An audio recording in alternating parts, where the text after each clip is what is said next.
I'm going to introduce you to someone who is doubling, more than doubling in fact, the value of this property here and turn it into a cash producing asset. So here is Rhett. Thank you, Rhett, for letting us have us a bit of inside information here on your property.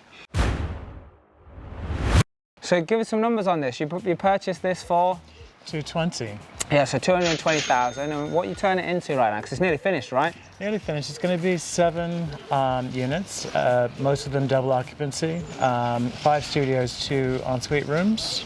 Yeah, so great, because this area is crying out for accommodation, and you've just added 10 more tenants, yeah, that could come in here potentially with the double occupancy. So how much did it cost you to get it to this wonderful 7-bed? Well, it's been a little bit more than I was expecting originally. It's about 160,000. Yeah, because you had a major problem, right? Major problem. Yeah, what happened? So there was a floor that we assumed would support weight and rooms, and then we got on masking things in the rip out and then discovered that the floor was being supported by a single joist when we had 10 people standing on it. Whoa. So everyone had to be evacuated, and then basically they had to take the whole floor and ceiling out of that part of the building and then redo it. Yeah, so that was like a hidden extra cost that just came out of the woodwork. Yes, they happen. You like that one, don't you? Unexpected. Yeah. So okay, so now you've experienced that, but you've done a few projects now, haven't you? I have. And they've all had these type of challenges. Every project has a problem. So you're building some resilience now. So you've turned it around. It's nearly the end. So you had a prop valuation. What was that? So the prop valuation was 420 when I bought the building. Yeah, but now obviously we all know that that's going to be a lot higher. What are you expecting now? I'm hoping to get over the 500K mark. Yeah, excellent. I mean, that's crazy. That's like more than double than what you're buying it for. And also, what's it going to be producing with all these double occupancies? I would expect over the £5,000 a month rent. Wow, 60K a year. Yeah, which, you know, say adding value, you've overcome problems. How you doing? You good? So why don't we come in here? Beautiful property. Thank you very, very much. Yeah, good job. So very sizable, yeah, studio. Sizable studio. Got the good amenities there. A full kitchen, breakfast bar will be there. Yeah. I have a leg going there, which isn't quite there yet. Yeah. Your ensuite is here. It's the first time I'm seeing the handles on, which is good. So that's going to be really cool. Let's go. You lead the way, so. Okay. So this is one of the smaller studios, actually. Single occupancy. Nice. Kitchen's almost done, but they're doing still good living space. You know, if you was commuting, be honest, if you was traveling around and commuting, would you stay in a place like this?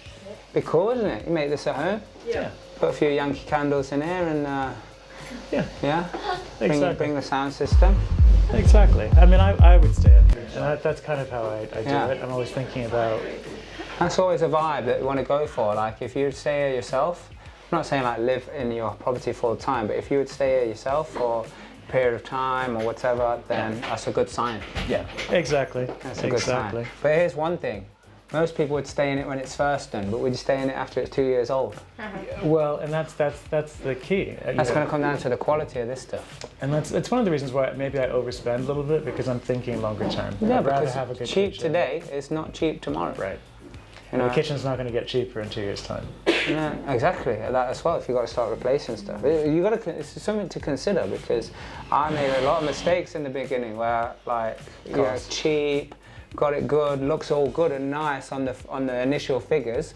If at 2 years down the line, 3 years down the line, you got to spend £6 to fix stuff. The doors are all coming off, and you know, wallpaper, mould, you know, damp weren't dealt with, all that kind of stuff. Like you've got to do these things properly in the first place. So you did go in the loft there, yeah? No, there was a loft already, which is why the purchase price was so high.